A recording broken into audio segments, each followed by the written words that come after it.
మనం ఆరాధించేటువంటి దేవుడు పరిశుద్ధుడు. ఆయన మనము సేవించి మనం పూజించేటువంటి మన ప్రభువు పరిశుద్ధుడు. ఆయన ప్రపంచంలో చాలామంది దేవుళ్ళుగా పిలువబడిన వారు ఉన్నారు, దేవతలుగా పిలువబడినటువంటి వారు ఉన్నారు.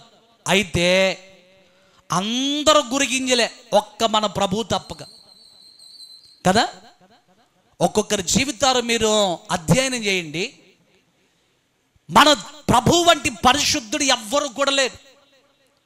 పరిశుద్ధతలో ఆయనకి సాటి ఎవ్వరూ కూడా రారు. పరిశుద్ధతలో ఆయనను పోలినటువంటి వారు ఎవ్వరూ కూడా లేరు.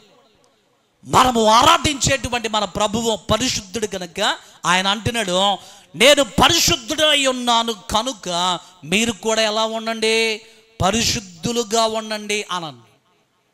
అంటే దాని అర్థం ఏంటంటే, ఒక వ్యక్తి అద్దములో చూస్తూ ఉన్నప్పుడు తన ముఖం ఎలాగైతే ప్రతిబింబిస్తుందో, మన దేవుని యొక్క క్యారెక్టర్, మన దేవుని యొక్క యాట్రిబ్యూట్ అయిన స్వభావం ఏంటంటే హోలీ, పరిశుద్ధత కలిగినటువంటి వాడు కనుక ఆయన బిడ్డలమైనటువంటి మనము ఆయన పరిశుద్ధతని రిఫ్లెక్ట్ చేయాలి, ప్రతిబింబించేటువంటి వారముగా ఉండాలి.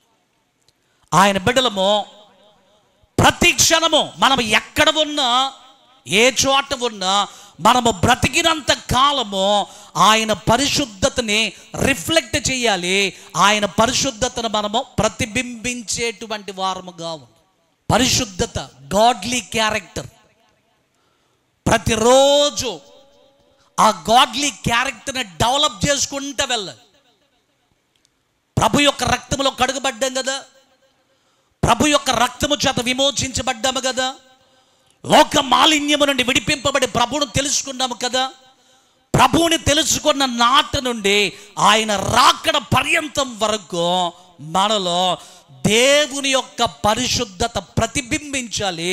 ఆ గాడ్లీ క్యారెక్టర్ని బ్రతికి ఉన్నంత కాలం ఏం చేయాలి చెప్పండి, మనము డెవలప్ చేసుకోవాలి.